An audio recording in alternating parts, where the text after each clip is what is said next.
안녕하세요. 디바 제시카예요. 오늘의 쇼킹 탑10. 전쟁. 핵무기가 전 세계 모든 사람들을 죽일 수 있는데요. 그만큼 무서운 게 바로 전염병이에요. 전 세계 치명적인 전염병을 알아봅니다.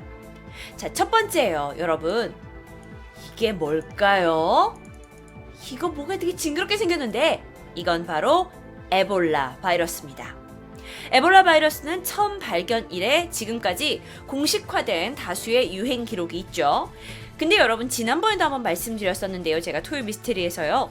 2014년 서아프리카 전역에 바이러스가 퍼졌죠.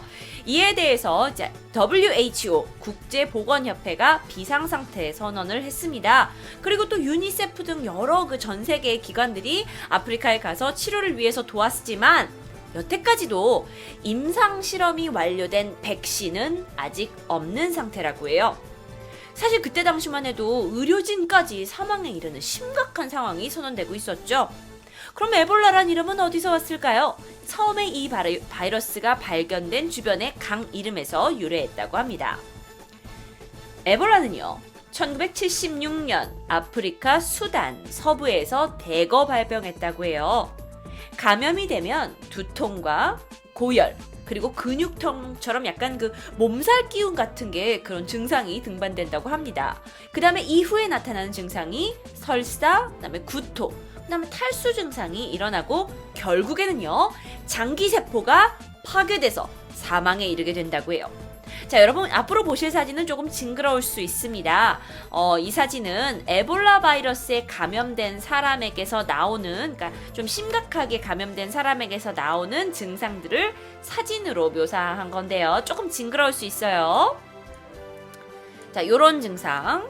조금 정말 여러분 좀 징그러울 수 있습니다. 네. 자.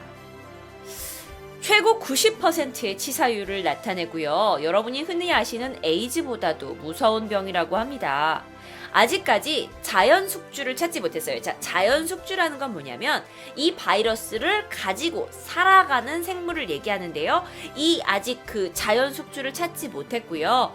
아프리카에 서식하고 있는 고릴라 또는 박쥐의 기원설이 있다는 말이 나오고 있긴 하지만 과학적으로 증명된 것은 없고요. 자, 주로 이 바이러스에 감염된 사람들끼리 어떻게 전파가 되느냐? 바이러스에 감염된 사람의 혈액 또는 그 어떤 분비물의 직접적인 접촉이나 또는 바이러스를 포함하고 있는 분비물에 오염되어 있는 기구를 통한 간접적인 접촉을 통해서 전파가 된다고 합니다. 에볼라, 정말 우리가 살고 있는 현 시대의 가장 치명적인 바이러스라고 할 수 있죠. 무섭죠, 이 사진? 자, 다음. 근데요, 제가 에볼라 사진 한 가지 더 안 보여드린 게 있어요. 진짜 징그럽거든요. 에볼라가 있게 되면요, 이렇게 눈에서 그러니까 눈에서 눈이 굉장히 빨개지고 피눈물이 나는 현상까지 동반하고 있다고 해요. 자, 9위를 소개합니다. 9위는 바로 여러분이 사진 보면 뭘 얘기하는지 알고 계실 거예요. 에이즈, 후천성 면역 결핍증이라고 부르죠. 이건 혈액과 체액에 의해서 전파되는 감염성 질환입니다. 자, HIV라는 게 뭔지 아세요? HIV는 인간 면역 결핍 바이러스예요. 그런데 에이즈를 일으키는 게 HIV입니다. HIV 바이러스가 에이즈를 일으키게 되는 거죠. 그래서 이거 에이즈는 그냥 면역이 결핍되는 거예요.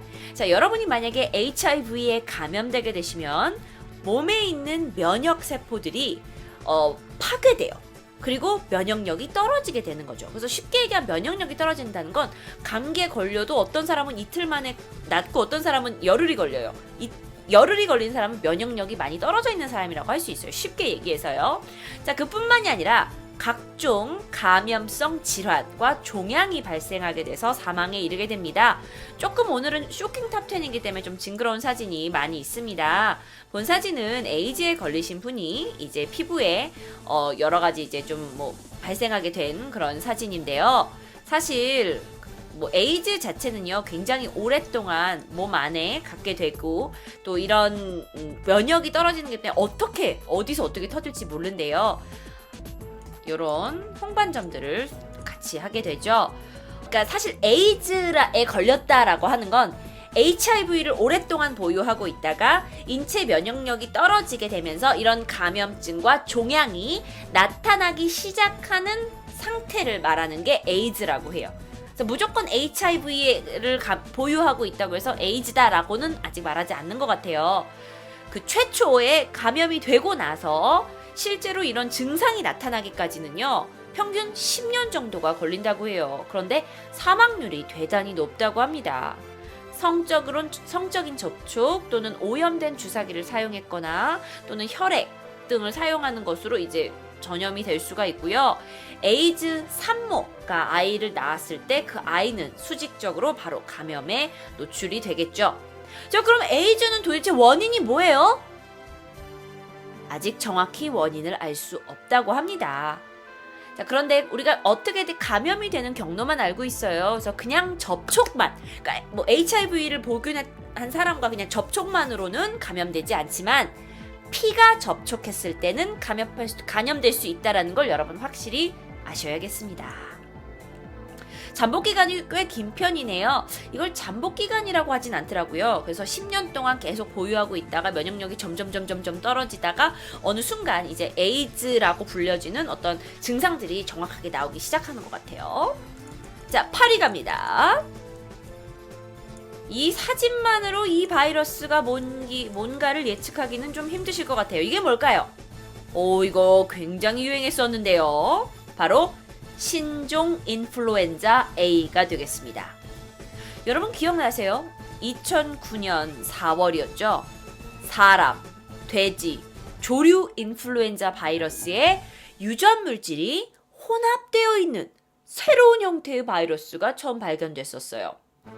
H1N1형 바이러스가 이 돼지에서 유전자 변이를 거쳐가지고 사람으로 처음 전파가 됐기 때문에 이걸 돼지 독감이라고 불리기도 했고, 그 이후에 신종 인플루엔자 A라고 공식 명칭이 지어졌죠. 자, 지금은요, 이게 완전 전 세계에 광범위하게 펴져가지고 매년 유행하는 계절성 독감의 한 종류로 분류가 되고 있다고 합니다. 여러분 그거 들으셨어요? 원래 가장 무서운 게 감기라고?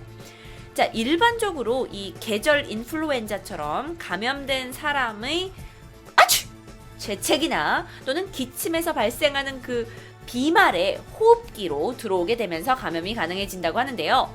바이러스가 묻어져 있는 이 표면에 접촉한 손으로 코와 입을 만졌을 때에도 감염이 가능하다고 해요. 그래서 손 잘 씻으라고 하잖아요. 자, 이 신종플루는요, 그 계절 인플루엔자 굉장히 비슷한 증상을 보이는데 전형적인 증상은 뭐냐? 갑작스럽게 막 몸이 고열에 막 시달리는 거죠. 막 38도 이렇게. 몸이 막 자꾸 쑤셔. 근육통, 두통, 우한. 게다가 이거는 이제 전신 증상이라고 부른대요. 여기에서 나오는 증상, 감기 같은 증상은 뭐냐? 기침, 그다가 목이 막 아파요. 인후통, 그다음에 콧물. 그러니까 호흡기 증상까지 나타난다고 해요. 그리고 일부의 신종플루 감염자에게는요, 구토나 설사 등의 증상도 나타났다고 합니다. 근데 사실 이 신종플루는요, 전신 증상 있죠. 약간 그러니까 몸이 좀 찌뿌듯하고 열도 많이 나고 막 온 몸이 막 이렇게 되는 게 이 호흡기, 일반적인 감기 증상보다 훨씬 더 심하다는 게 감기하고의 차이점이에요. 그러니까 여러분 몸이 막 이게 감기라고 하긴 너무 심해 할 때는 신종 인플루엔자를 의심해 보실 수도 있어요. 당시에 이 신종 플루는 214개국 전 세계에서 여기에 완전 다 퍼져나갔고요. 이 대유행이 종료됐을 때가 2010년 8월이었는데 전 세계적으로 몇 명이 죽은 줄 아세요? 사망자가 18,500명이나 나왔다고 합니다. 정말 WHO가 2009년 6월에는 이 신종 인플루엔자와 관련된 전염병 경보를 세계 최고 수준인 대유행으로 선언하기도 했죠. 자, 우리나라는 2010년 3월 기준 15,000명이 신종플루 확진을 받았고요. 이 중에 260명이 사망했습니다. 자, 제가 준비한 사진들을 안 보여드렸네요. 진짜 정말 난리 났었어요, 그때.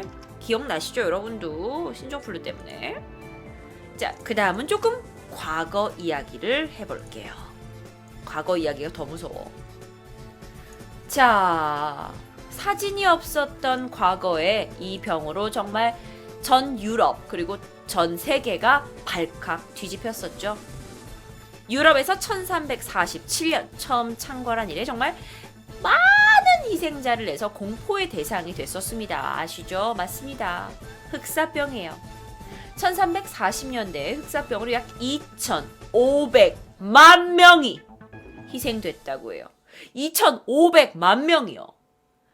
이때 이제 흑사병이 중앙아시아나 인도에서 시작이 되어가지고 유럽까지 전파된 것으로 추정이 되고 있어요. 이건 물론 추정입니다.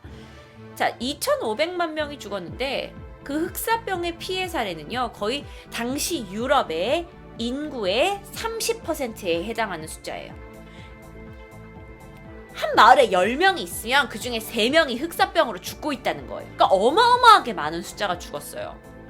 그런데 이 최초의 흑사병이 일어난 이후에 1700년대까지 총 100차례 이상 흑사병이 퍽 퍼졌다. 또 퍽 퍼졌다. 유럽을 완전 휩쓴 거죠. 그래서 여러분 유럽에서 그 작품 같은 걸 보시면 이렇게 흑사병으로 정말 도시가 폐허가 되고 모든 사람이 정말 이렇게 죽는 이런 그림들 있죠. 당시의 상황을 굉장히 무섭게 묘사한 그림들이 많이 남아 있습니다. 자, 그러면 흑사병은 도대체 어떻게 이렇게 전파가 된 거냐? 자, 흑사병이라는 이름은 사실 1883년에 붙여졌다고 해요. 이 피부의 혈소 침전 때문에요. 피부가 검게 변하는 증상 때문에 이 이름을 붙였다고 하는데요. 증상이 조금 더 진행이 되잖아요. 그러면 이 검정색으로 이 변색이 된 부분이 썩기 시작하는 거예요. 그래서 이 부분이 막 부패가 되는 거죠. 그러다 죽게 되는 거고요. 이게 박테리아의 일종인 예르시니아 페스티스가 원인균이라고 합니다. 근데 이거가 감염된 쥐의 혈액을 먹은 벼룩이 사람의 피를 빨게 되면서 병이 옮기가 치게 된 거예요. 무섭죠? 그래서 막 흑사병이 쥐가 흑사병으로 옮겼다 이런 얘기가 있었잖아요. 근데 19세기까지는 쥐에 의해서 전파되는 것으로 알려졌는데 20세기에 와서는 반드시 그렇지만은 않다는 주장이 제기가 되었어요. 왜냐면 흑사병이 쥐와 사람이 함께 걸리는 전염병이긴 하지만 장거리 여행으로 이렇게 전염을 시킬 수 있는 것은 쥐가 아닌 사람이라는 주장 때문입니다. 자, 유럽의 흑사병이 퍼지면서 정말 이 유럽의 사회 구조 자체를 붕괴시킬 정도로 큰 영향을 줬어요. 그런데 사람들이 이제 흑사병이 어디서 왔냐 하고 그때 막 고민을 했을 거 아니에요. 근데 당시 의학 수준으로는 이거의 원인을 찾아내기는 굉장히 쉽지 않았겠죠. 그래서 사람들이 뭐라고 생각했냐면 이건 악마의 소행일 것이다 라고 생각합니다. 정확하게 흑사병의 이유를 찾지 못하니까요. 자, 그래서 그때부터 거지들 또는 유태인들 또는 한센병 환자들 또는 외국인들한테 야, 니들이 흑사병 몰고 왔지? 하고 그들을 막 집단으로 막 폭행하기도 하고 이런 식으로 그들을 집단 학살하기도 했대요. 그래가지고 막 유태인들이 우물에다가 독을 탔다. 문고리에 독약을 발랐다. 그래서 우리가 병이 걸린 거다. 막 이런 소문이 확산이 되면서 정말 막 많은 사람들이 이제 대량으로 이들을 막 학살하기도 하고 유태인에 대한 반감도 증가하고 하여튼 난리가 났다고 합니다. 자, 그런데요, 이런 게 있어요. 흑사병이 유럽에 창궐하게 되면서 그때 삶에 대한 태도를 크게 바꿨다고 하는데 이때 나온 그 신조어가 뭐냐면 언제 죽을지 모르니 지금 이 순간을 즐기자라는 신조어가 나오기도 했다고 해요. 6위갑니다. 6위는 바로 여러분 아마 들어보셨는지 모르겠지만 스페인 독감이에요. 1918년에 발생했던 인플루엔자 바이러스입니다. 20세기에서 가장 크게 유행한 독감이라고 불리기도 합니다.